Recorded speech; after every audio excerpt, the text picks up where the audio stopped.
Oke, selamat pagi. Assalamualaikum warahmatullahi wabarakatuh. Untuk hari ini kita coba mau lab menerapkan manajemen bandwidth dengan simple di dalam Mikrotik.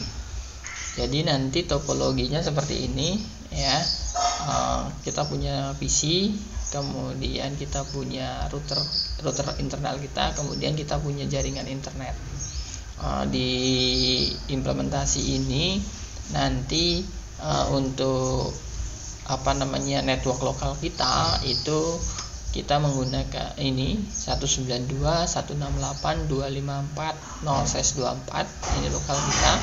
Nanti yang di router kita itu adalah 192, yang di sini ada 192.168.254.1 nanti sebagai gateway client ya. Client. Kemudian nanti yang di PC nanti pakai IP 2, 3 atau berapa gitu ya. Kemudian yang di sini yang ke internet saya punya network 10.60.200.0/24. Nanti yang di sini adalah 1 di routernya. Kemudian yang di sini nanti kita pakai misalkan 10.60.200.254 gitu ya, 254/24. Ya, seperti itu. Oke, untuk lab ini kita tidak menggunakan simulasi karena ada beberapa hal ya. Karena di simulasi kita tidak bisa di simulasi ini belum ada koneksi internetnya. Kemudian di simulasi ini kita tidak bisa setting untuk download dan seterusnya seperti itu. Ya. Jadi nanti untuk materi ini itu adalah saya demokan dengan perangkat real seperti itu ya. Oke, jadi seperti ini saya sudah punya ini. Oke, ini adalah Mikrotik saya. Ya, Mikrotik 1, interface 1 itu menuju ke sumber internet ya. Ini adalah ke internet, saya ganti dulu ya. Internet, kemudian yang Ether 2 itu adalah yang ke lokal. Di sini saya ganti dulu lokal. Oke ya, lokal. Oke, kalau sudah seperti biasa seharusnya kita konfigurasi dulu identitinya. Kita konfigurasi identity ya, router internet gitu aja ya, router internet. Oke. Kita ganti identitinya. Kemudian kalau Anda butuh informasi tambahan di interface, ditambahi saja komen ya. Di sini interface ke sumber internet gitu ya. Dan seterusnya yang Ether 2 kalau butuh ya diberi ya. Kemudian setelah itu kita konfigurasi IP address. Di IP di sini tinggal kita berikan sesuai tadi yang ini tadi ya, yang ke internet 10.60.201 titik berapa ya, kita kasih 201 titik misalkan 101 lah ya, kita plus add 10.60.201.101 ya /24 ya. Jangan lupa perfectnya kita kasihkan di internet, apply. Oke. Ya, kemudian yang ke lokal kita beri, yang ke lokal adalah IP-nya ini. Yang ke lokal adalah 192.168.0/24. Berarti di sini saya kasih 192.168.254. Saya kasih 1 ya, /24. Ini adalah yang ke lokal. Apply. Oke. Untuk memperjelas kita kasih komen IP ke sumber internet ya. Ini adalah IP lokal. Komen IP lokal ya, IP lokal.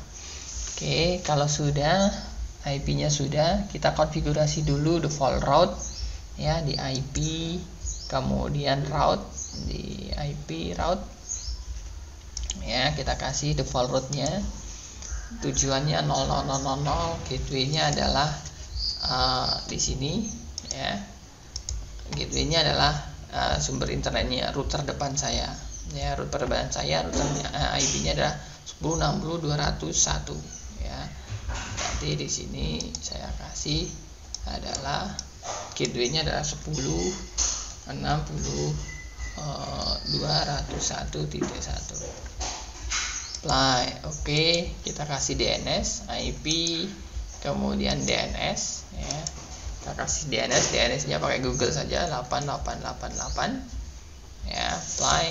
Kita kasih yang sekunderinya 8.8.4.4. Apply. Oke.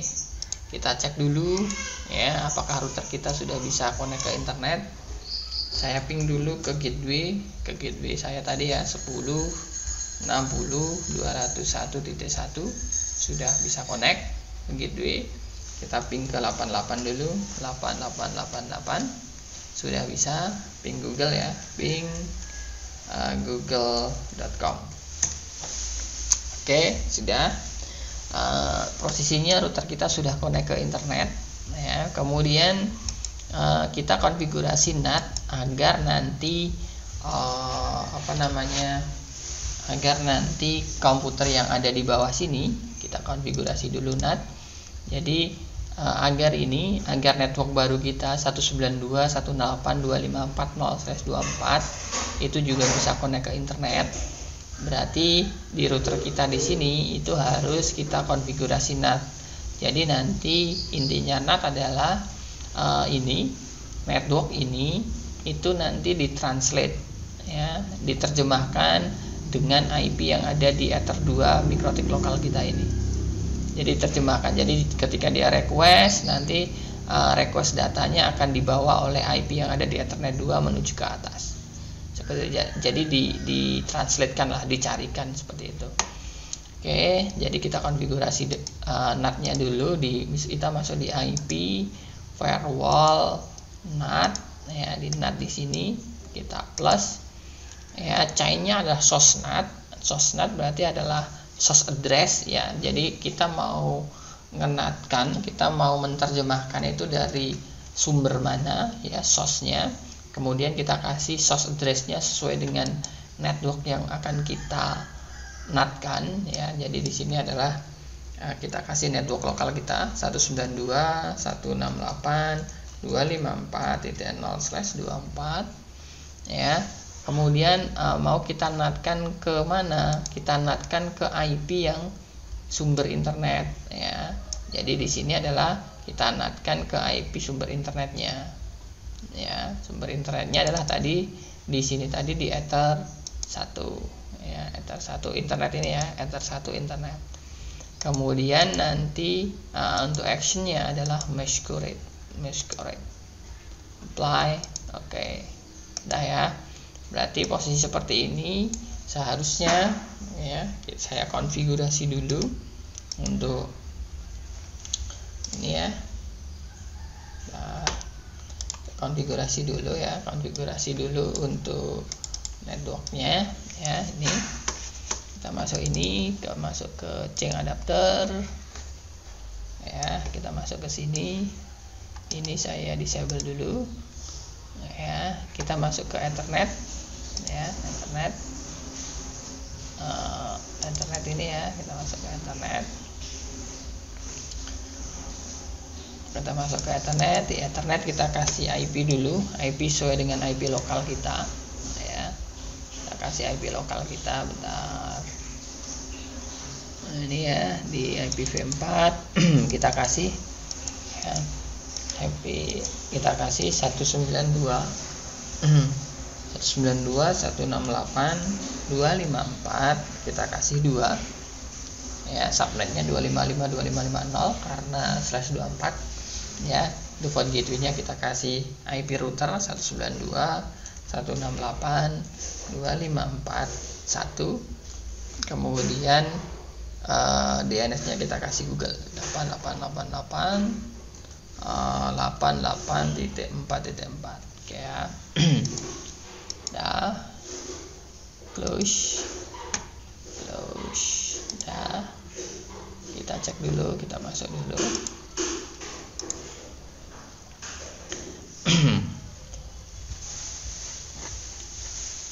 Ya, posisinya kita coba CMD, kita cek dulu ya, ping ya, kita cek dulu, kita ping ke 888 ya, sudah bisa ya.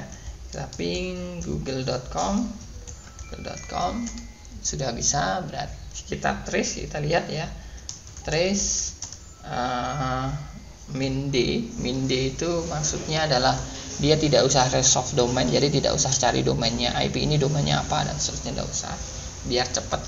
Kita trace google.com 8888. Saat ini posisinya koneksi saya ini itu sudah masuk ke jalur 192.168.254.1. Ini tadi ada router kita yang kita konfigurasi, kemudian 10.60.201 ya, ini ada router depan saya dan seterusnya sampai ke 88 ya, sampai ke 88. Oke, seperti itu. Berarti posisinya seharusnya mikrotik saya ya, komputer saya itu sudah bisa connect ke internet ya, Google. Nah ya, sudah bisa connect ke internet ya, tahu ya, posisi sudah connect internet. Jadi network baru saya ini tadi kan saya punya sumber internet ini, kemudian saya buat saya punya router, kemudian saya buat network baru, networknya 192.168.254. Saat ini network baru saya itu sudah connect internet. Kita bisa pakai IP 2 sampai IP 254 ya, seperti ini tadi. Jadi ini saya sudah bisa connect ke internet. Oke, kemudian kita masuk ke materi yang kita masuk ke limit bandwidth. Maksudnya limit bandwidth adalah saat ini seperti ini ya. Saat ini bandwidth saya itu tidak ke limit ya, tidak ke limit. Jadi di sini belum ada konfigurasi manajemen bandwidth di mikrotik saya ini tadi ya. Jadi ketika ini saya speed test ya, ya, posisinya adalah bandwidth saya itu tidak ada manajemen. Jadi kalau nanti misalkan PC 1 download, berarti dia dapat 100 Mbps ya, 100 Mbps, berarti nanti teman yang lain ataukah klien yang lain itu tidak dapat. Nah, gimana caranya kita melakukan manajemennya ya, ya. Untuk melakukan manajemen bandwidth itu kita bisa menggunakan yang di sini. Kita bisa menggunakan di queue. Jadi nanti kita untuk manajemen itu kita bisa masuk ke queue, di sini queue ya. Di queue kita bisa menggunakan dua, kita bisa pakai simple, kita bisa pakai quick-tree. Simple dan quick-tree. Ya, queue-tree sama simple. Ya, kalau di simple itu sangat mudah ya, ketika kita mau melakukan manajemen bandwidth, misalkan ini ya, kita manajemen bandwidth. Di sini ada tab name ya, ada tab name, kemudian ada target. Tab name itu diisi dengan namanya, nama itu terserah ya. Nama terserah. Target itu adalah IP komputer yang akan di manajemen, yang akan dibatasi lah ya. Contohnya di sini adalah saya kasih PC 1, targetnya adalah komputer saya tadi ini ya, komputer saya di sini tadi ada 2 IP-nya ya, IP-nya 2 yang di sini tadi. Ini adalah 2 ya, di sini tadi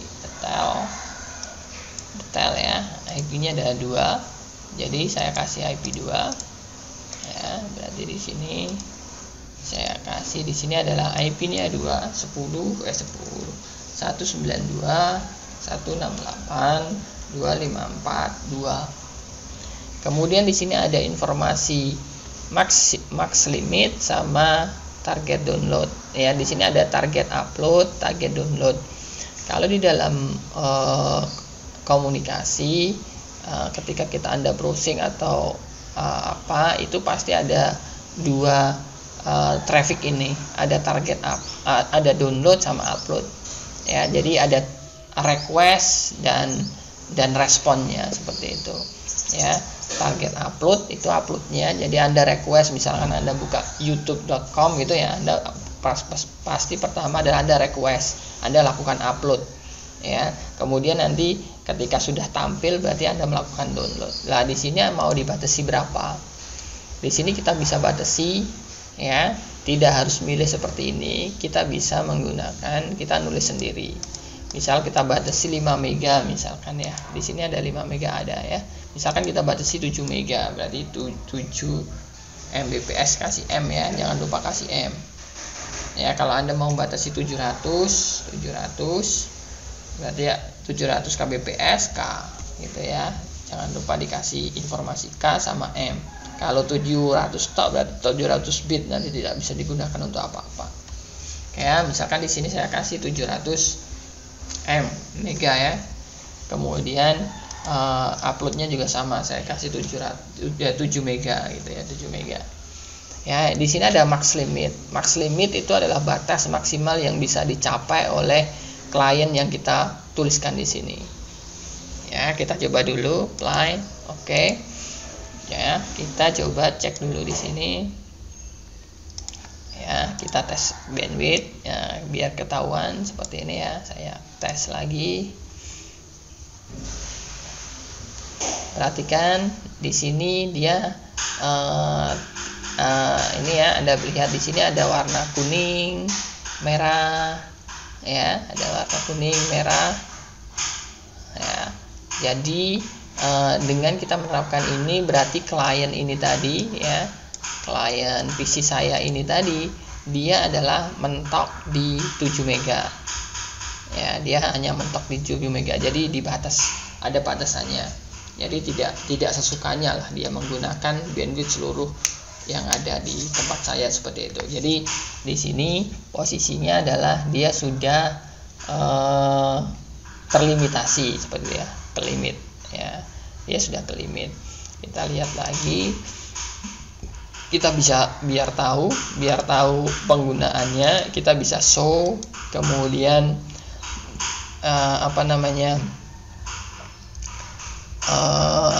ini ya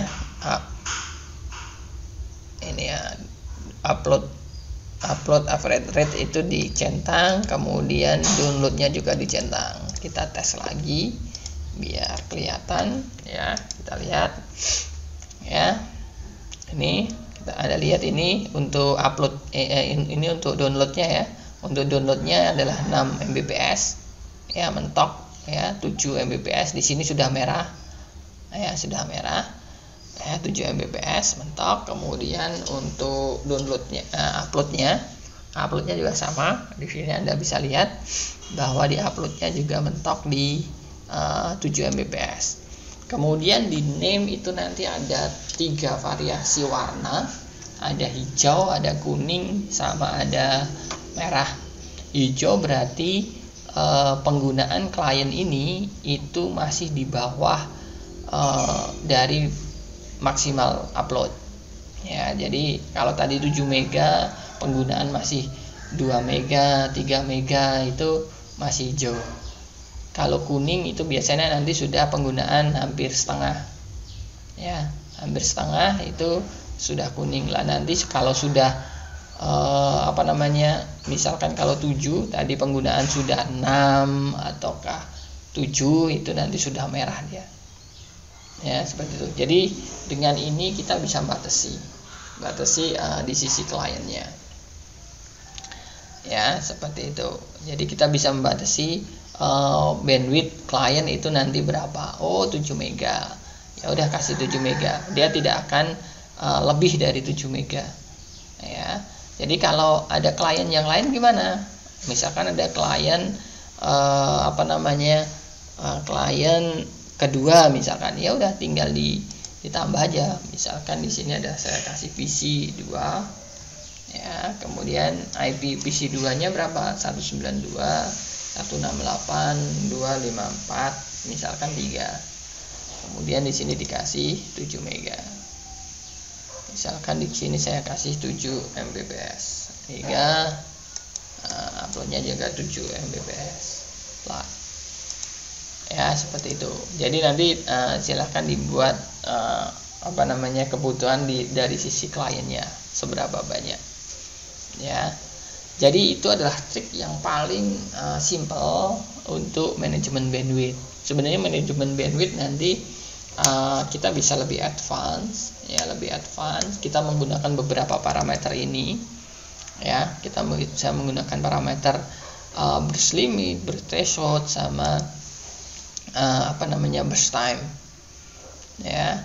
Kita bisa ini ya, burst limit, burst threshold, burst time, sama nanti kita bisa menggunakan limit add ya. Tapi di sini yang penting Anda paham dulu bahwa kita bisa melakukan pembatasan penggunaan bandwidth klien ya, menggunakan bandwidth klien dengan simple queue, sangat mudah. Kemudian nanti jangan berpikir kalau ini di disable berarti posisinya klien nggak bisa connect gitu ya. Tidak. Kalau ini saya disable berarti di sisi klien itu tidak ke limit, malah ketika ini saya tes ini ya, di sisi klien dia tidak akan ke limit. Jadi bukan dia di disable itu kliennya tidak punya bandwidth, enggak, tapi adalah malahan dia tidak ada limitasinya. Jadi dia loss seperti itu ya. Jadi dia loss. Oke, seperti itu. Jadi untuk simple limit bandwidth ya, jadi sangat mudah ya, sangat mudah. Jadi nanti ketika misalkan Anda mempunyai network sendiri di rumah atau di mana, lebih baik diterapkan manajemen bandwidth ya. Ini yang paling sederhana. Jadi ketika kita batasi di sini maksimalnya adalah 7 Mbps, maka klien tidak akan mungkin melewati 7 Mbps seperti itu. Jadi tidak mungkin melewati ini. Kalau ini saya buat misalkan 1000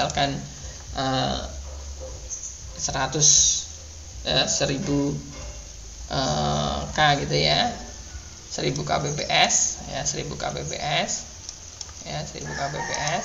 Berarti di sini nanti juga sama ya. Dia hanya dapat 900 ini ya, downloadnya cuma dapat 900-an Kbps ini ya. Dia hanya dapat 900-an ya, 1 mega, dapat 1 mega toh ya, dapat 1 mega.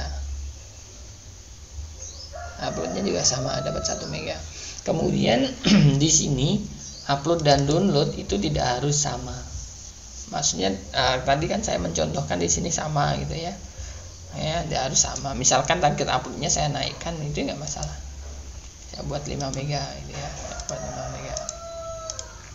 Jadi tidak harus sama antara upload dan downloadnya, itu tidak harus sama. Jadi biasanya penggunaan upload itu lebih kecil daripada penggunaan download gitu ya. Jadi aktivitas pengguna itu lebih ke download seperti itu. Aktivitasnya lebih ke download. Jadi lebih requestnya itu hanya sesekali saja. Kemudian nanti requestnya itu kecil ya, tetapi nanti aktivitas downloadnya itu lebih besar. Contohnya seperti ini ya. Ketika saya buka YouTube ya, ini kan requestnya hanya kecil ya, YouTube gitu ya. Kemudian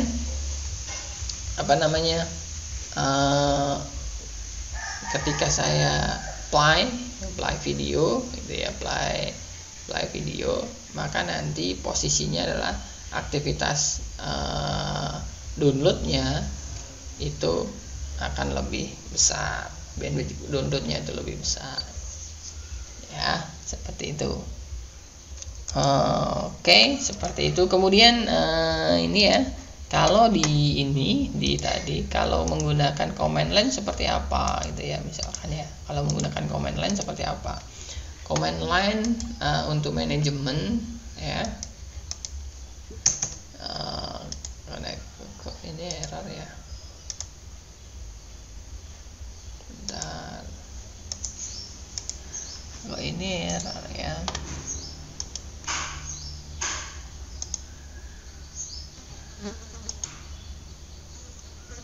Connect wedding respon PC 2. Nah, ini agak bermasalah ini untuk apa namanya servernya.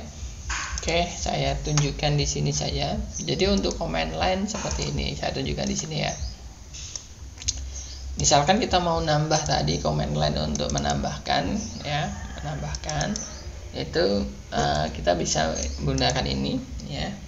Kita masuk ke queue ya, kemudian simple ya, kita masuk queue simple, kita enter saja. Kita enter itu posisinya tabnya itu di queue simple. Kemudian kita mau nambah berarti kita add ya, name-nya apa, misalkan PC 3 ya, PC 3 saya kasih PC 3. Kemudian target, kalau Anda tidak tahu setelah name itu apa, di tab aja ya, di situ ada beberapa informasi, ada bucket size, bucket threshold, comment dan seterusnya, disable, max limit, parent dan seterusnya ya. Kita bisa menggunakan targetnya ini IP ya, IP-nya berapa, misalkan 192.168.254 kemudian 4 gitu ya. Kemudian apalagi gitu ya.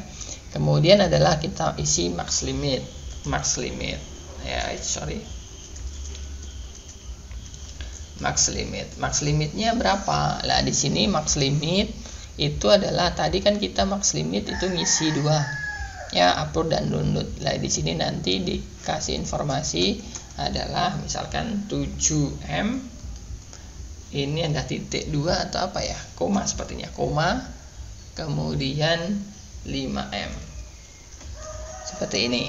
Jadi 7M itu untuk uploadnya, 5M itu untuk downloadnya. Coba kita enter ya. Value max limit. Sebentar. Oh, pakai slash, pakai slash ya, bukan pakai koma, pakai slash. 7 mega slash 5 mega. Ya, enter. Nah, di sini otomatis kebuat dia. Ini kebuat. Jadi max limit 7-nya itu adalah untuk apa namanya? 7-nya adalah untuk uploadnya, yang depan ada upload, yang belakang adalah download seperti itu ya, seperti ini sama. Kalau Anda mau buat lagi ya tinggal ini dikasih PC-nya misalkan 4, IP-nya 5, ini tinggal di enter ya, ini sudah nyala. Oke ya, seperti itu ya. Untuk manajemen bandwidth yang paling sederhana. Jadi nanti kita jelaskan untuk yang manajemen bandwidth yang lebih advance, di mana kita menerapkan limit add dan max limit ya, limit add. Jadi kalau ini adalah fix ya, kalau ini ada fix, jadi dia dapat 7 mega gitu ya, 7 mega seperti itu. Dia tidak bisa up di ke atas. Oke, seperti itu ya. Terima kasih. Selamat pagi. Assalamualaikum warahmatullahi wabarakatuh.